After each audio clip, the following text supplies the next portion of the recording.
Michael Jordan, before he got Scottie Pippen, never won a playoff series. Got swept by the big three in Boston.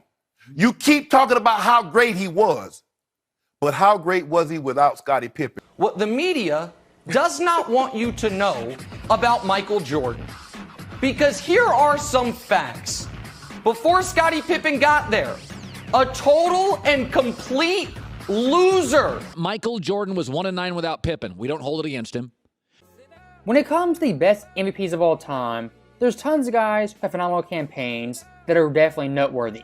Whether it be Steph in 2016, Bird in the mid-80s, even Wilt Chamberlain in the 1960s. All those guys in varying degrees have phenomenal MVP campaigns. But if you ask the majority of NBA fans, people who are teenagers, 40 years old, even fans pushing 70, the answer you're probably going to get is that Michael Jordan 88 is the best MVP to ever lace them up. As looking at Jordan that year, 35 points per game, 6 dimes, 54% shooting. For his Bulls team, leader in points, assists, steals, as well as blocks. When we talk about Michael and Jordan Jordan, that year, it's nearly impossible not to associate him with absolute greatness. 6 NBA championships, 5 MVP awards, multiple finals MVPs, and an era of dominance that many consider unmatched in league history. Yet, throughout his career, and even long after his retirement, there have been voices attempting to downplay his achievements. Not everyone agreed that Jordan was the best of his era, and to this day, some still question the magnitude of what he accomplished in the NBA. But before we dive deep into this fascinating debate, make sure to hit that subscribe button and give this video a thumbs up if you're enjoying the content. Your support is invaluable, and it helps us keep bringing you the best basketball analysis out there. Did you know Michael Jordan's documentary faced backlash? Here's what his teammates had to say. "I am hurt and disappointed," Scottie Pippen said about how he was portrayed in Michael Jordan's documentary. According to Pippen, the film focuses on a few moments of perceived selfishness rather than highlighting his role as the Bulls' essential second scorer. In an interview with diehard Chicago Bulls fans, Pippen, who formed one of the NBA's deadliest duos with Jordan in the 90s, also commented on the endless Jordan versus LeBron debate, saying, "LeBron James will be the best player, statistically speaking, that has ever played basketball." Pippen's perspective on Jordan has shifted significantly over the years. "I watched Michael Jordan play before I joined the Bulls. He was a horrible player to watch. It was all one-on-one, all bad shots. Then we became a team, started winning, and everyone forgot who he was," he said, suggesting that he views Jordan's portrayal in the documentary as overly self-centered. Despite Jordan's occasional acknowledgments of his teammates' contributions, Pippen isn't alone in his criticism. Former teammates like Will Perdue, Craig Hodges, and now Horace Grant have also voiced their dissatisfaction with the documentary, arguing that it focused too much on Jordan's personal journey while ignoring the team's contributions. Grant, a power forward during the Bulls' first three-peat, accused Jordan of leaking private locker room information to journalist Sam Smith for the book The Jordan Rules. "Jordan is a liar," Grant stated, challenging Jordan to resolve things like men. He explained, "Sam and I have always been great friends, and we still are. But for the sanctity of that locker room, I would never put anything personal out there." Grant also criticized Jordan for a controversial cocaine episode in the documentary, where Jordan recalls seeing drugs and women with teammates in his rookie year, a story that didn't sit well with former players like Craig Hodges. Grant summed it up directly. "He calls me a snitch, yet he brings this up 35 years later. If you want to call someone a snitch, it's him." Ultimately, the documentary has sparked a lot of debate, drawing attention to long-standing tensions between Jordan and his former teammates. Many believe it placed too much emphasis on Jordan at the expense of the team's contributions. So, what do you think? Did the documentary go too far in highlighting Jordan's perspective, or was it a fair portrayal? Let us know in the comments below. Did you know some say Jordan couldn't have won without Pippen? Let's break down that argument. One of the harshest critiques of Michael Jordan centers around his relationship with Scottie Pippen.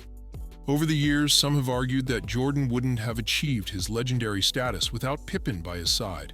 While Pippen was indeed vital to the Bulls' 6 championships, it's an oversimplification to reduce Jordan's accomplishments to the presence of a single teammate.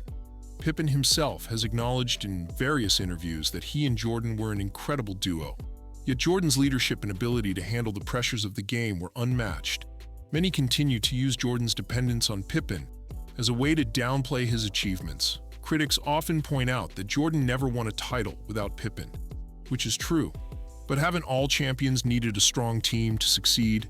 Jordan was no exception, but he was the leader who elevated the Bulls to victory, with Pippen playing a crucial supporting role. And this is where the comparison with LeBron James often arises. LeBron fans sometimes argue that LeBron won single-handedly, implying that James had to shoulder more of the burden. But this argument also oversimplifies things. LeBron, too, had top-tier teammates when he won championships. In Miami, he played with Dwyane Wade and Chris Bosh. In Cleveland, he had Kyrie Irving and Kevin Love. And in Los Angeles, Anthony Davis was essential to his success. To say LeBron won alone while Jordan needed Pippen overlooks the team dynamics of basketball. No player in NBA history has won championships completely on their own. They've all had teammates who made significant contributions, and Jordan is no exception.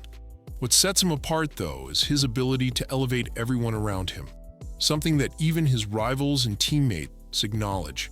So, do you think it's fair to say Jordan relied too heavily on Pippen? Or is this just another example of the team dynamics that all champions need?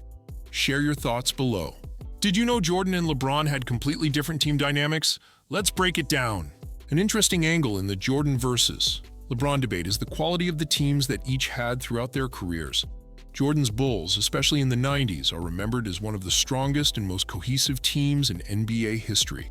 With Phil Jackson coaching, Scottie Pippen as his loyal right-hand man, and players like Dennis Rodman and Horace Grant, the Bulls had a unique chemistry that few teams have managed to replicate. Jordan's relentless mentality set the tone, known as the Jordan Rules, an unwritten code that essentially meant no one would work harder than MJ on or off the court. LeBron James's teams, on the other hand, have been impressive talent-wise, but had different dynamics. In Miami, LeBron joined Dwyane Wade, already a champion and future Hall of Famer, and Chris Bosh, an elite player, forming the Big Three.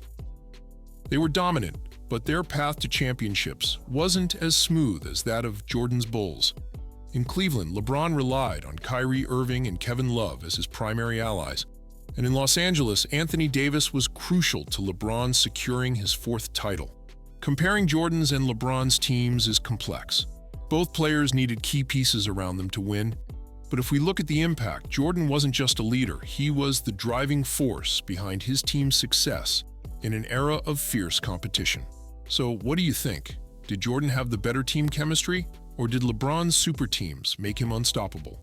In the end, it's undeniable that Michael Jordan faced plenty of criticism throughout his career, and many of those critiques still echo today. Some question whether he was too individualistic before his championships, while others argue that he wouldn't have won without Scottie Pippen. There have always been voices aiming to downplay his legacy. However, history shows that Jordan was much more than stats and trophies. He was a leader, a fierce competitor, who elevated his teammates and defined an era of basketball. The Jordan versus LeBron debate will keep going as long as fans argue about who is the greatest of all time. But ultimately, both Jordan and LeBron needed strong teams to reach the top. What sets Jordan apart is that his leadership was the core force that propelled the Bulls to greatness, while LeBron's teams were assembled around his unique talents. To say that LeBron won single-handedly or that Jordan relied solely on Pippen is to oversimplify a story that's far deeper than that. If you enjoyed this analysis, don't forget to subscribe to the channel, give this video a thumbs up, and share your thoughts in the comments below. We love hearing from you.